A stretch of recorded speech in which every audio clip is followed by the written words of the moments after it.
오늘 말씀 중에는 둘째 짐승에 대해서 이제 말씀하시는데 우리가 많은 그 잘못된 해석을 낳고 있는 666이라는 숫자도 나오고 짐승의 수가 나오고 짐승의 표를 받는다 이런 내용들이 많이 나오는데 특히나 또 잘못된 세대주의 해석이나 이단들이 이 잘못된 해석으로 많이 가고 있는 그러한 본문들이 오늘 본문에 속해 있습니다.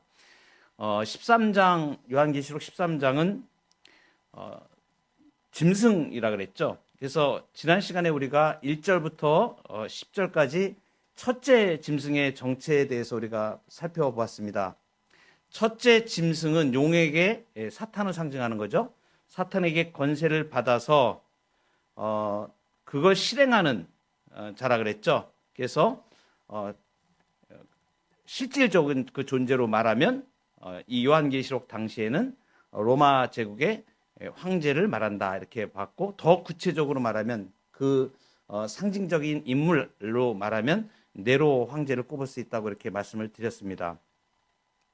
둘째 짐승이 이제 나오죠. 오늘 둘째 짐승은 그 특징이 11절에 언급이 되고 있습니다. 11절에 보면 또 다른 짐승이 땅에서 올라오니 어린 양같이 두 뿔이 있고 용처럼 말을 하더라. 이 세 가지 특징이 한 번에 지금 설명되어 있어요. 첫째는 땅으로부터 올라오는 것입니다.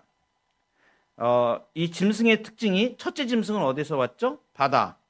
그리고 둘째 짐승은 지금 땅에서 오는 거야. 그러니까 어디가 아닌 것으로 대비가 되는 거냐면 하늘이 아닌 것으로 대비가 되는 거예요. 그러니까 바다나 땅은 사탄이 지배하는 그러한 상징적인 어떤 그러한 장소를 말하는데, 이것은 그냥 요한계시록에 있는 그 부분으로 해석하는 것이 아니고 다니엘서 7장에 보면 7장 3절에 네 짐승이 바다로부터 올라온다 이렇게 얘기하고요. 분명히 7장 3절에 네 짐승이 바다로부터 올라오는데 그 바다로부터 올라온 네 짐승을 해석하는 조금 뒤에 7장 17절에 가면 그 네 큰 짐승은 땅으로부터 일어날 네 왕이라 이렇게 땅이라고 이렇게 언급을 해요. 그러니까 지금 뭐냐면 바다로 올라오부터 온 것은 어떤 의미를 가지냐면 사탄, 용과 같은 근원, 그냥 거기서부터 나온 것이다. 바다로부터 나왔다 하는 것은 근원이 사탄의 근원이다라고 말하는 거예요. 사탄의 하수인이라는 걸 얘기하는 거, 쉽게 얘기하면. 그리고 그 해석은 어떻게 하냐면 땅으로부터 일어날 네 왕이다. 그러니까 바다를 지금 땅으로 이렇게 해석을 하죠. 바다하고 땅은 분명히 다른 건데 우리는 이렇게 생각할 수 있는데, 이게 지정학적인 어떤 다른 그것을 얘기하는 게 아니고 이 상징과 상징에 대한 해석을 이렇게 얘기합니다. 그러니까 이게 뭐냐면 네 왕들의 그 존재 근원인 땅은 바다와 같이 혼돈과 공허의 특징을 자아내는 그러한 존재라는 것을 말하는 것이에요. 그래서 땅으로부터 올라온다 이렇게 해서는 첫째 짐승은 지금 바다로부터 올라왔고 둘째 짐승은 땅으로 왔다. 그러니까 바다와 땅으로부터 올라오는 것은 이게 하늘에 거하는 성도들과 완전히 대조되는 것을 지금 표현하고 있는 것입니다. 결과적으로 이것은 뭐냐면 하늘에 속해 있는, 하늘에 거하는 성도들과 대적되는 존재들인 걸 말하는 거예요. 그러니까 첫째 짐승, 둘째 짐승은 전부 다 사탄의 하수인으로 각각 실체는 다 다릅니다. 용도 다르고 첫째 짐승도 다르고 둘째 짐승도 다른데 각각 다른 존재들인데 그 근원은 결국은 용으로부터 출발한, 사탄으로부터 출발한 그 권세를 받아서 실질적으로 이 땅에서 그것을 실행하는 존재, 그죠? 황제, 네로 황제 또는 로마 제국의 황제를 말하고, 이제 결론부터 말씀드리면 오늘 등장하는 이 둘째 짐승은 결론부터 먼저 말씀드리면 첫째 짐승을 섬기게 만드는 일을 하는 거짓 선지자들을 대표적으로 일컫습니다. 이제 지금 내용들이 이제 풀어지면 쭉 나올 텐데, 두 번째 이 특징이 뭐냐면, 둘째 짐승의 특징, 어린 양 같은 두 개의 뿔이죠. 이게 원래 두 개의 뿔이라는 것은 어디서 나온 것이냐면 원래 강한 이미지입니다. 다니엘서 8장 3절에 보면 두 뿔 가진 순양이 이렇게 나오거든요. 두 뿔을 가진 순양이 이렇게 굉장히 강한 존재로 나오는데, 여기는 약간 다르게 표현되어 있죠. 어린 양 같은 두 개의 뿔이라고 이렇게 얘기합니다. 이 짐승이 지금 어떤 모습을 갖냐, 이거 아주 굉장히 중요한 그 표현이에요. 어린 양 같은 두 뿔이다. 어린 양 같다라는 것은 지금 누구를 지금 모방하고 있다는 거예요? 예수님을 모방해요. 어린 양은 예수님을 상징하죠. 그래서 그냥 모든 고통을 다 받으면서 십자가에 죽으시는 이 예수님의 모습처럼 비슷하게 모방하는 걸 말하는 거예요. 예수님을 모방하는 이 기독론적 이 패러디라고 이제 얘기하는데 기독론적 모방. 여기 특히 이제 요한계시록 13장의 짐승의 모습이나 이런 모습들을 할 때 그 하나님을 모방하고 예수님을 모방하고 성도들을 모방하는 그러한 두 증인을 앞에 나왔었죠. 12장에서 두 증인을 모방하고 막 이런 일들이 일어나요. 이게 뭐냐면 똑같이 이 사탄의 영향력이 짐승과 이 둘째 짐승 이런 것을 통해 가지고 교회를 모방하고 하나님을 모방하고 예수님을 모방하고 이렇게 나와요. 대표적으로 얘기하면 사탄은 하나님을 모방하는 하나님을 대적하는 존재로 나오죠. 짐승은 이게 간단하게 한 가지 예를 들면 짐승이 첫째 짐승이 지난 시간에 우리가 봤던 것처럼 죽었다가 살아난다고 얘기하잖아요. 그죠? 예수님의 부활을 모방하는 것처럼 이렇게 그 권세를 모방하는 것처럼 이렇게 예수님을 첫째 짐승이 그죠? 그러면 이제 둘째 짐승은 거짓 선지자인데 이건 뭘 모방하냐면 두 증인, 교회를 상징되어주는 두 증인을 모방해가지고 두 증인의 사역은 선지 사역, 그죠? 예수 그리스도의 복음을 증거하는 하나님의 말씀을 증거하는 이 사역을 교회가 감당하는데 이걸 모방해가지고 뭘 한다는 거예요?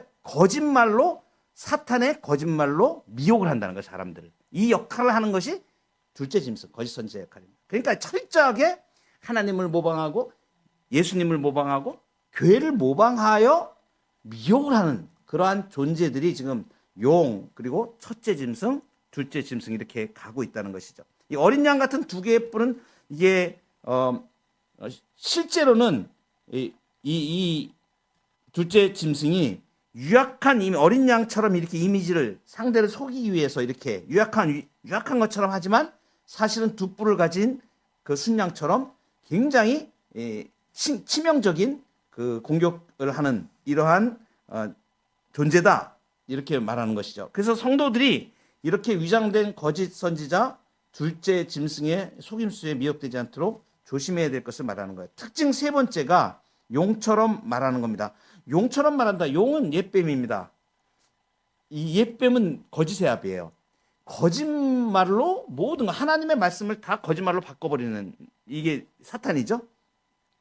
아담과 하와에게 거짓말로 치명적 상처를 입힌 것처럼 이게 이 사역이 뭐냐면 두 증인으로 대표되는 선지 사역을 하는 교회에 대항하여 거짓 선지자 역할을 하는 자들을 말합니다. 정체가 이제 거의 다 밝혀지죠. 이 둘째 짐승의 특징만 봐도. 그러면 둘째 짐승이 그럼 하는 일이 무엇인가? 그것이 이제 12절부터 쭉 나오기 시작합니다. 12절에 보면 이렇게 말씀하시죠. 그가 먼저 나온 짐승의 모든 권세를 그 앞에서 행하고 이랬죠. 이게 뭐예요? 먼저 나온 짐승이 뭐예요? 첫째 짐승을 말하는 거예요. 그러니까 첫째 짐승의 모든 권세를 공유한다. 이렇게 되는 거죠. 두 번째 특징은 뭐냐면 그 앞에서 행하고 있습니다. 그 첫째 짐승을 수종드는 역할을 한다는 걸 말하는 거예요. 그 종속관계죠. 첫째 짐승과 둘째 짐승이 이게 종속관계예요. 그런데 이 둘째 짐승 거짓 선지자들은 뭘 하냐면 첫째 짐승 로마 황제로 대표되는 하나님을 대적하는 그 자들을 우상 숭배하도록 이렇게 이끌어가는 역할을 하는 거예요. 미혹하는 역할을 하는 거예요. 그 거짓 선지자들이 이 관계를 하는 거예요. 그래서 거기 12절에 보면 땅과 땅에 사는 자들을 처음 짐승에게 경배하게 하니. 그래서 여기 땅에 사는 자들, 땅과 땅에 사는 자들, 이건 대표적으로 하나님을 대적하는 인류 전체를 의미합니다. 불신자들의 총칭이라고 말하면 돼요. 하늘에 거하는 성도들과 완전히 대조되는 자들이죠. 그래서 사탄에 속하여서 짐승을 추종하는 자들을 말하고, 당연히 8절에서 얘기한 그 이름이 어린 양의 생명책에 기록되지 않은 자들입니다. 이들을 이제 이 둘째 짐승이 하는 일이 뭐냐면 이 첫째 짐승을 경배하게 하는 거예요. 그래서 거기 보면 처음 짐승에게 경배하게 하니 곧 죽게 되었던 상처가 나은 자니라. 이건 이 첫째 짐승에 대해서 설명을 하고 있죠. 이 첫째 짐승을 섬기도록 이렇게 유도한다는 거예요. 그러니까 이 둘째 짐승은 황제 숭배를 하는 그 제의를 이거 그 당시에 로마 시대에 로마 황제를 섬기는 그런 우상 숭배는 그냥 간단하게 무슨 뭐 자 지금부터 황제에게 대하여 경의를 표합시다 하는 이게 아니고 이 정도가 아니고 제의를 만들었어요. 예배 의식을 만든 거예요. 예배 의식을. 우리가 지금 이렇게 하나님 앞에 우리가 경배하고 찬양하고 예배하잖아요. 이렇게 하나님께 올려져야 될 이 찬송과 영광과 이것을 황제를 위해서 하게 만드는 거예요. 그러니까 각종 뭐 화려한 무슨 뭐 악기도 동원하고 그다음에 웅장하게 하기도 하고 그죠? 징도 울리고 막 꽝 하면서 막 해가지고 그 황제의 그 우상에 섬기도록 예배하는 제의적인 거 다 주관하는 걸 말하는 거예요. 그러니까 제의가 얼마나 장엄하게 하겠어요? 수많은 사람들 동원해가지고. 그러니까 이게 그 보통 역할이 아니죠. 이 황제를 숭배하게 하는 역할이 제국의 그 제사장 직분들을 감당했던 이러한 자들을 지금 총칭하는 것입니다. 그리고 이제 뭘 하냐면 13절에 보면 큰 이적을 행하다. 와, 그러니까 지금 이 둘째 짐승이 큰 표적을 행해요. 근데 이것은 뭐냐면 하나님의 백성을 미혹해 하고 도전하기 위해 사탄에 의해서 이루어지는 기적을 의미합니다. 심지어 어떻게 나오냐면 불이 하늘로부터 땅에 내려오게 하고 사람들 앞에서 불을 하늘로부터 내려오게 하는 능력을 행사합니다.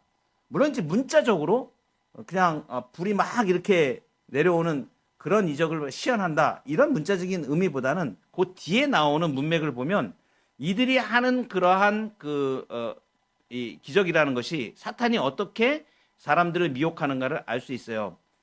우상을 만들게 하고 황제의 우상을 만들게 하고 그 우상으로 말하게 합니다. 말하게 해요. 말하게. 이 말하게 하는데 이 우상이 직접 입을 열어가지고 막 말하는 게 아니라 이 종교적인 제의를 주도하는 이 거짓 제사장들이 거기다 의미를 부여해서 그 우상에다가 인격을 부여하는 거예요. 그래서 사람들을 속이는 거죠.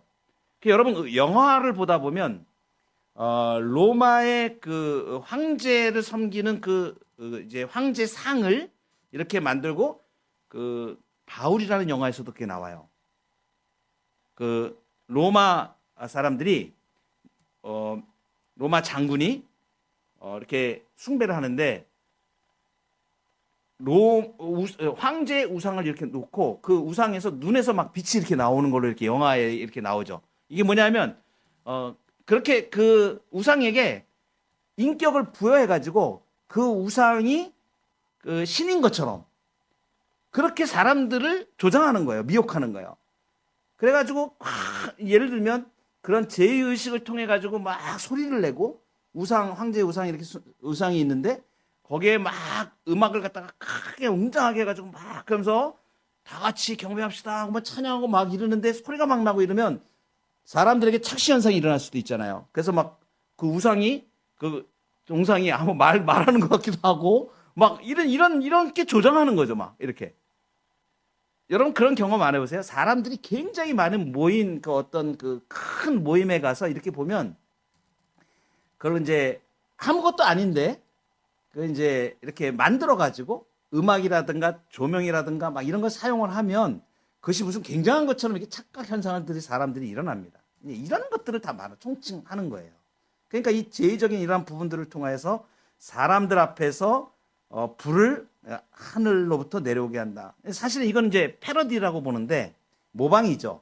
뭡니까? 이제 엘리야가 바알을 섬기는 그 거짓 선지자들하고 갈멜산에서 대적을 해서 하늘에 불을 내렸다든가 이런 것을 이제 이렇게 모방하는 어떤 그런 부분들을 이렇게 말하는 것이죠.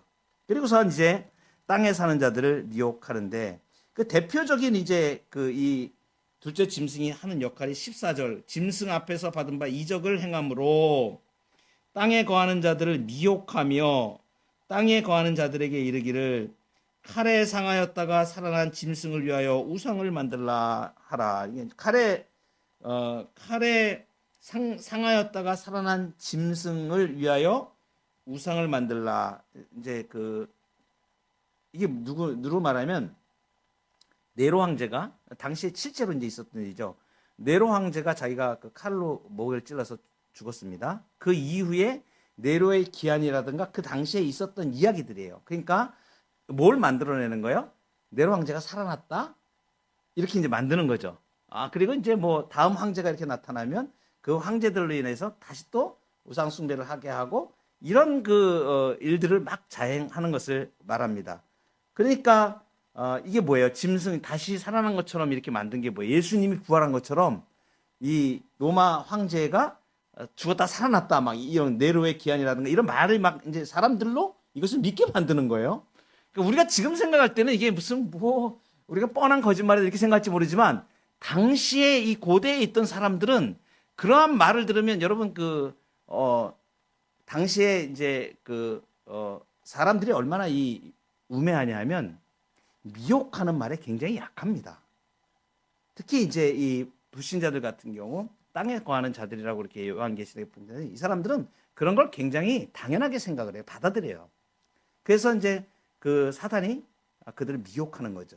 이렇게 이제 나가는 겁니다. 물론 이제 요한계시록 당시 상황에는 그러한 일들이었지만 그 일들은 지금 종말까지 계속되기 때문에 그래서 42달이죠. 짐승이 행하는 기간이 42달이잖아요. 예수님 초림부터 재림까지 일어난다. 그러니까 이것은 뭐냐면 이 요한계시록에서 말하는 이 1차적으로 말하는 로마 황제 그리고 그 당시에 있었던 이교도의 제사장들 이렇게 거짓을 말하는 거짓 선지자들 뭐 이러한 사람들은 오늘날에도 역시 여전히 존재합니다. 예수님 재림 때까지 계속 있게 돼요. 여러분 보면 이제 정치로 이렇게 권력을 가지고 우상 숭배하게 만드는 오늘 현대에도 많이 일어나고 있습니다. 세계 곳곳에 많이 일어나고 있지 않습니까? 자기가 무슨 신인 것처럼 그래가지고 전쟁도 막 일으키고 그래서 모든 사람들을 이렇게 따라가게 만들고 그리고 이제 심하면 우상화시키죠. 자기를 자기를 하나님처럼 자기를 높여가지고 지금도 여전히 버젓이 지금 그런 일들이 우리 전 세계에 지금 많이 일어나고 있습니다. 예수님 오실 때까지 이 일들이 일어날 거예요. 계속. 왜냐하면 짐승이 활동하는 기간이 42달이에요. 초림부터 예수님 재림까지. 그리고 이 둘째 짐승도 역시 마찬가지로 거짓 선지자들도 많이 나타나고 뭐 이단들도 많이 나타날 거고 그리고 이 정치에 야합해가지고 정치를 섬기게 만드는 그러한 이상한 둘째 짐승 같이 역할을 하는 이러한 자들이 일어날 것을 말합니다. 그러니까 우리가 이 요한계시록을 보면서 이러한 부분들을 명확하게 갖고 있으면 이제 우리가 시대를 해석하고 우리가 지금 살아가고 있는 시대에 교회가 그리스도인들이 어떠한 시각을 가지고 어떠한 지혜를 가지고 시대를 분별하여 우리가 경건에 이르기를 힘쓰며 세월을 아끼고 이 악한 세대에서 우리가 믿음을 지키고 하나님의 그 귀한 복음의 일들을 어떻게 우리가 감당해야 될까 하는 부분들을 지혜를 얻을 수 있고 그리고 분명한 것은 뭐냐면 짐승이 존재한다는 사실이죠. 예수님 재림 때까지 이러한 일들이 교회를 핍박하고 고난을 받는 일들이 분명히 있다는 사실을 말합니다. 이것은 뭐냐면 우리가 단단히 마음을 우리가 여미고 그러한 일이 있더라도 우리가 요동함 없이 믿음을 지키고 그러한 일에 대하여 우리가 기도하고 또 주님의 은혜를 구하며 교회의 사명을 잘 감당하기 위하여 영적인 전투를 우리가 치열하게 치르는 영적 전쟁의 상황 속에서 우리가 예수님 재림을 지금 대망하면서 가고 있다라는 사실들을 지금 말해 줍니다. 그리고 이제 15절에 가서 보면 그가 권세를 받아 그 짐승의 우상에게 생기를 주어 그 짐승의 우상으로 말하게 하고 이렇게 말합니다. 짐승의 우상에게 경배하지 아니하는 자는 며칠든지 다 죽이게 하더라 이렇게 됐습니다. 일단 먼저 짐승의 형상에게 영을 주는 것이 허락이 됩니다. 그래서 그가 권세를 받아 그 짐승의 우상에게 생기를 주어 이렇게 얘기하는데 물론 뭐 생기라고 이렇게 표현을 되겠지만 원어의 의미로 보면 이제 생명의 영 하나님으로부터 생명의 영이 마치 우리가 그 앞에 두 증인 얘기 나올 때에 두 증인이 죽었다가 다시 부활하죠. 그래서 하나님의 생명의 영이 들어가서 하나님의 이런 신적인 능력으로 교회가 공격을 받지만 교회가 부활의 능력으로 다시 그 일을 잘 감당하게 하는 두 증인을 통해서 나타났던 이것처럼 이것도 역시 모방하고 있는 거예요. 그래가지고 악한 세력의 활동이 지금 하나님의 역사를 모방하죠. 여기 짐승의 형상이 말을 하게 된다 이렇게 나오죠. 15절에 보면 그 짐승의 우상으로 말하게 하고, 이것이 뭐냐면 그 우상을 인격화시키는 걸 말하는 거예요. 그래서 이사야서에 보면 아무런 기능도 하지 못하고 아무런 효과도 내지 못하는 그 우상이죠. 그죠? 그런데 그것이 말을 하는 것처럼 둔갑을 시키는 거죠. 이것이 둘째 짐승의 사역입니다. 실제로 지금 느부갓네살 왕 때 다니엘서에 보면 다니엘의 세 친구인 사드락 메삭 아벳느고가 우상 신상에게 절하지 아니함으로 풀무불에 들어가는 사건이 일어나지 않습니까? 여러분 그거 한번 생각을 해보세요. 느부갓네살 왕이 그 큰 신상을 만들어 가지고 섬기게 할 때 그 정황을 자세히 읽어보면 굉장히 화려하게 진행을 한 걸 알 수 있어요. 그 내용들이 아주 자세하게 그 우상을 숭배하는 그러한 모든 종교적 제의를 이렇게 막 진행하는 그 내용도 이렇게 쭉 나오는데, 그것이 뭐냐면 인격화 시켜가지고 그 우상이 살아있는 것처럼 말하게 만드는 거예요. 그렇게 인격화 시키는 걸 말하는 거예요. 뭐 그 우상이 직접 이렇게 막 문자적으로 지금 말을 하고 그런 게 아니라 거기에 그 우상이 살아있는 것처럼 인격을 부여해가지고 사람들을 미혹하여 그렇게 하는 것들을 말하는 것이죠. 그리고 이제 16절에 보면 짐승의 표를 받게 하죠. 그가 모든 자, 곧 작은 자나 큰 자나 부자나 가난한 자나 자유인이나 종들에게 그 오른손에나 이마에 표를 받게 하고 그랬습니다. 여기 보면 이제 둘째 짐승이 첫째 짐승을 경배하도록 하는 이 행위가 뭘 통해서 하냐면 표를 받게 하는 거예요. 표를 받게 하는데 이 표를 받게 하는 사람들이 뭐 작은 자들, 큰 자들, 부자들과 가난한 자들, 자유자들과 종들, 이렇게 사회 각계 계층을 양극단을 이렇게 다 표현하고 있죠. 이것은 뭐냐면 모든 자가 포함된다는 거예요. 그러니까 이 표를 모든 자들이 받게 만든다는 것을 말해요. 그러면 이 표는 뭘 의미하는가? 이 짐승의 표는 뭘 의미합니까? 이 표를 가진 자들이 짐승에게 소속되어 있다는 걸 보여주는 장치입니다. 근데 이제 이 문맥에서 보면, 요한계시록 문맥에서 보면 14만 4천 명의 이거 요한계시록 우리 7장에서 지나왔을 때 본 건데 14만 4천 명의 이마에 인을 찍죠. 그죠? 하나님의 소유권을 상징하는 거잖아요. 이것에 대응되는 거예요. 대조되는 거예요. 그러니까 짐승의 표를 받는다는 건 뭘 의미하냐면 그 짐승의 소유, 짐승에게 소속되어 있다는 것을 보여주는 것입니다. 이 짐승의 표를 받은 모든 자, 이 사람들은 이건 상징적인 것들이에요, 다. 예를 들면 하나님을 섬기는 자, 하나님의 인, 그다음에 짐승의 표, 이런 건 문자적인 것이 아니고 물리적인 어떤 그걸 말하는 게 아니라 상징적 의미를 말하는 거예요. 그래서 하나님의 소유, 그다음에 왜 하나님의 인친자들이다 그러면 뭡니까? 성령께서 성령의 소유로 성령의 인을 찍으신 사람들이라는 의미를 가지는 거잖아요. 그러니까 짐승의 표라는 건 뭐냐면 짐승을 숭배하는 걸 말하는 거예요. 우상 숭배하는 걸 말해요. 쉽게 얘기하면 우상 숭배하는 것을 말합니다. 그래서 하나님의 인을 받은 자들은 짐승의 표를 받을 수 없죠. 그러니까 짐승의 표를 받는다는 건 우상 숭배하는 거니까 그는 이제 배교하는 걸 말하는 거예요. 그러니까 이게 이제 완전히 짐승의 표를 받게 만든다. 이것은 뭐냐면 하나님의 백성들은 상대적으로 고난을 받는다는 걸 말하는 거예요. 우리가 이제 앞에 할 때 우리가 공부를 했었습니다.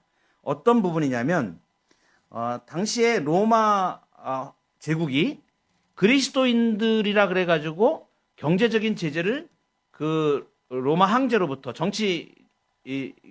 하는 로마 황제로부터 그리스도인들이 경제적인 제재를 받지는 않았어요.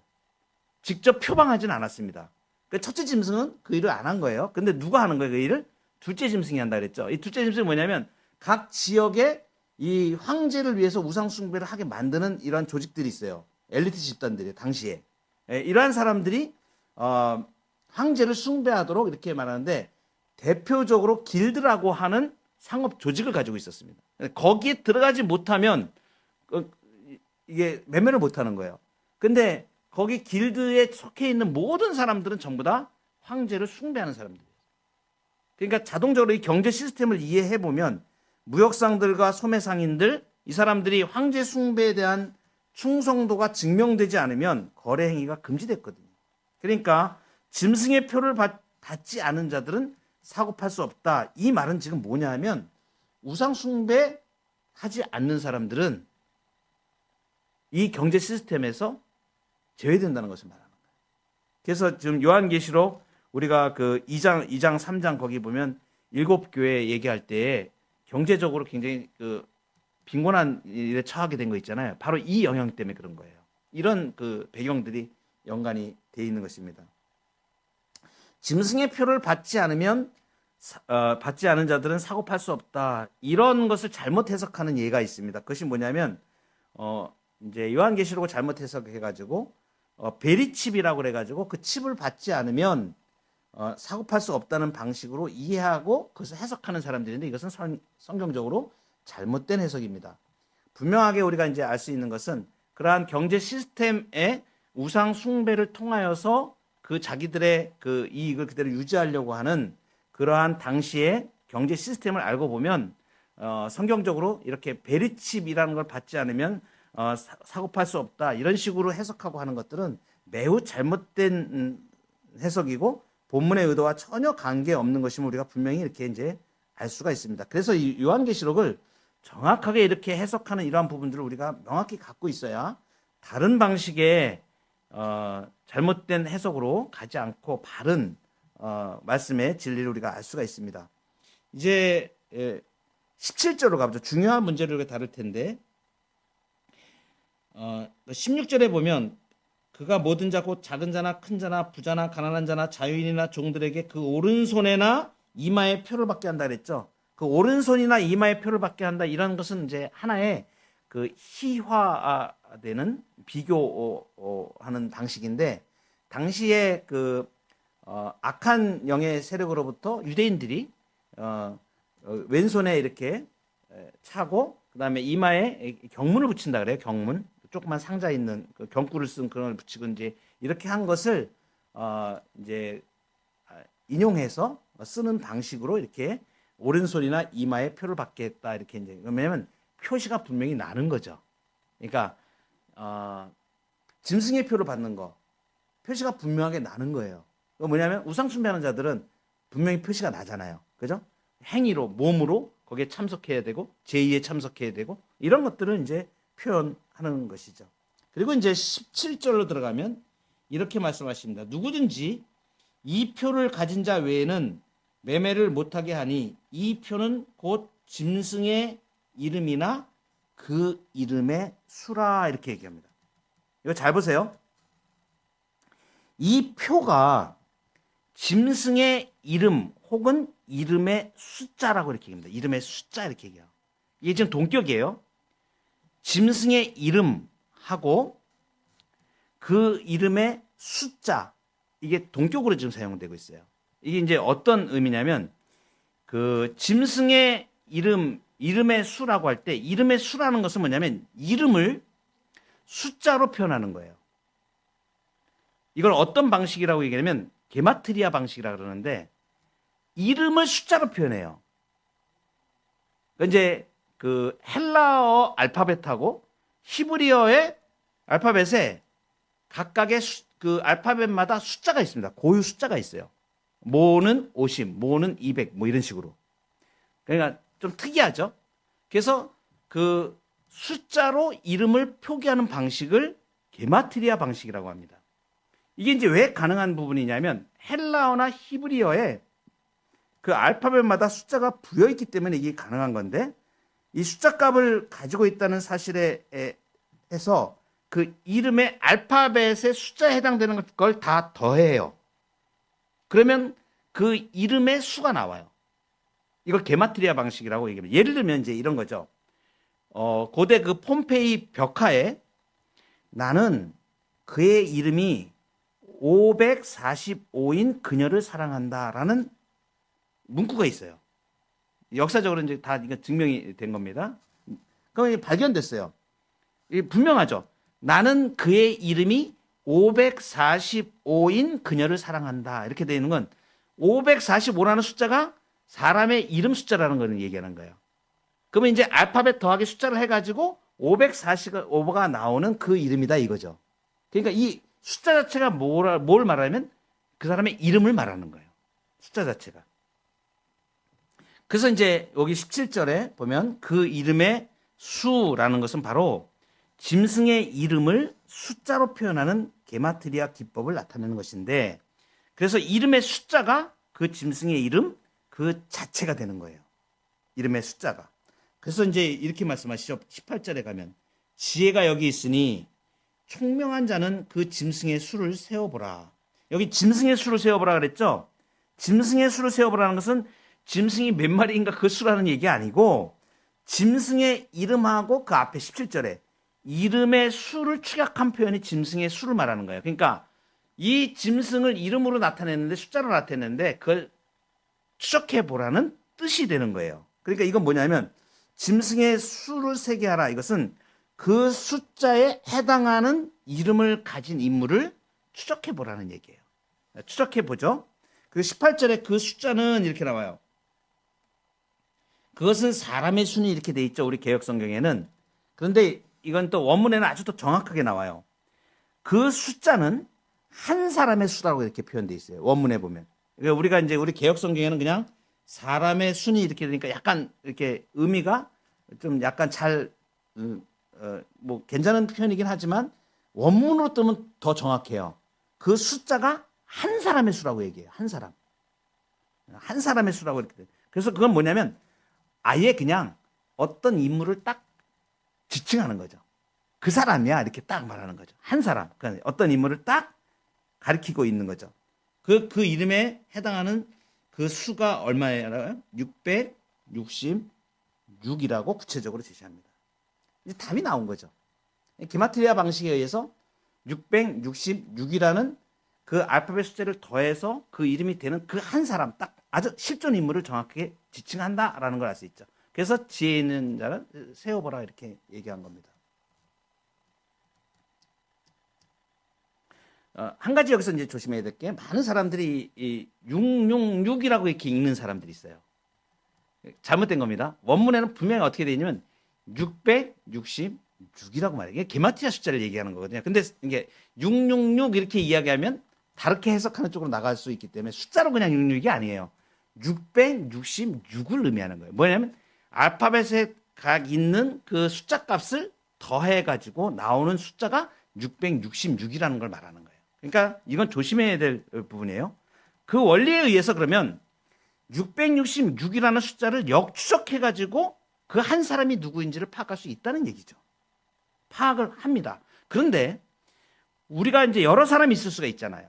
사람들이 여러 사람이 있을 수 있는데 당시에 가장 유력한 인물로 어떤 사람이어야 될까요?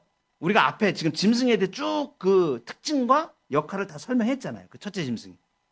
로마 황제라는 걸 알 수 있죠. 로마 황제라는 걸 알 수 있고 짐승의 그 역할과 속성에 부합한 존재여야 우리가 성경적으로 분명하게 이 사람을 해석한다고 이렇게 볼 수 있는 거죠.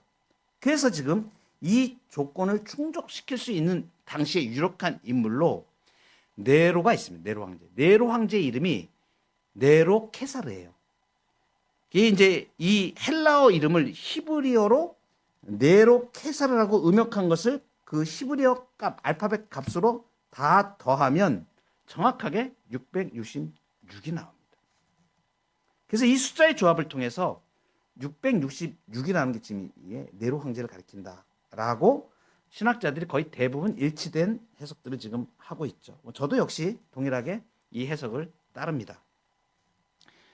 보강되는 그 이 해석을 보충해주는 사건 이제 여러 가지 증거들이 있어요. 그건 뭐냐면 이제 11의 신탁이라고 문헌입니다. 문헌 이런 문헌에 네로가 자기 자신을 짐승으로 표현하는 것들이 나와요. 그리고 또 역사에서 역사가들이 요세푸스라든가 아주 유명한 역사가들이죠. 이런 사람들이 표현한 이러한 부분들은 로마 황제, 네로 황제를 짐승으로 이렇게 표현하죠. 물론 이제 그 당시 요한계시록 기록된 당시에는 도미티안이라는 황제가 있을 때입니다. 가장 강력하게 자기 자신을 우상으로, 자기를 주와 하나님으로 칭하도록 했던 사람이지만 이 네로 황제는 기독교를 핍박하는 이 대표적인 인물로 이렇게 당시에 있었다라는 점을 우리가 생각하면 이러한 해석이 얼마나 괜찮은 해석인가, 정당한 해석이라고 이렇게 우리가 인정할 수가 있는 거죠.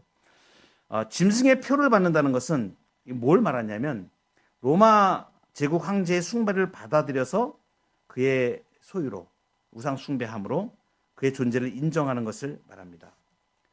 이제 오늘 우리 둘째 짐승의 정체와 그 역할까지 우리가 다 공부를 했는데 우리가 이러한 내용들을 보면서 우리가 알 수 있는 것, 느끼는 것들이 있죠. 이게 뭡니까?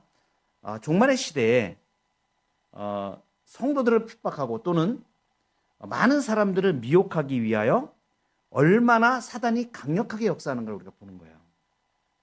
물론 교회를 해야지는 못합니다.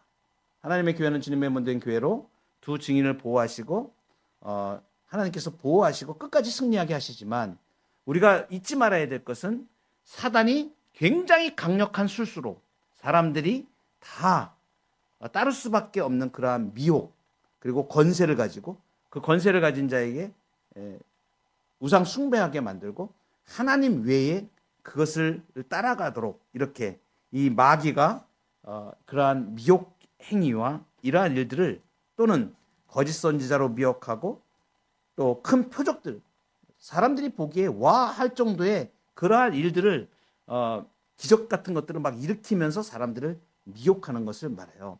말세가 되면 이러한 일들이 굉장히 심하게 일어날 것을 예수님도 직접 말씀하셨죠. 그래서 보라 여기에 주가 있다. 보라 저기에 있다. 그래도 믿지 말라고 예수님 말씀하시죠. 첫째 사람들이 일어나서 예수님의 이름으로 귀신을 쫓아내고 능력을 행한다고 말씀하시지 않습니까? 그러한 일들이 굉장히 많이 일어날 것을 말해요. 그래서 그 미혹의 영이 이 말세에 기승을 부리면서 주의 백성들을 미혹하려고 하고 교회를 대적하려고 하고 실제로 교회를 표방하는 이단들이 가장 강력한 복음의 걸림돌들입니다. 하나님의 말씀을 왜곡하고 그 자체가 거짓으로 사람들을 미혹하는 그 이단들의 세력이라든가 이런 것들은 정말 교회를 대적하는 암 같은 존재들이 것이죠. 하나님께서 이러한 영적인 분별력을 분명히 갖고 믿음과 진리 가운데 서서 마지막 때에 믿음을 지키고 주의 복음의 일을 교회를 보존하고 하나님의 역사를 이루어가는 일로 잘 서가야 될 것을 경각하게 하시고 경고하시고 또 이러한 사실을 잘 깨달아서 분별력 있게 미혹에 대처하며 교회의 승리를 위하여 경건에 힘쓰고 또 이러한 지혜를 가지고 주의 몸된 교회를 섬겨갈 것을 우리에게 말씀해 주시는 귀하고 복된 내용입니다. 666으로 상징되는 네로 황제 그와 같은 자들이 여전히 이 땅 가운데도 많이 일어나고 앞으로도 또 많이 일어날 것입니다. 이러한 영적인 분별력을 가지고 우리가 미혹의 영을 잘 분별해서 영적 싸움에서 승리해가는 우리 교회와 저와 여러분 되기를 소망합니다.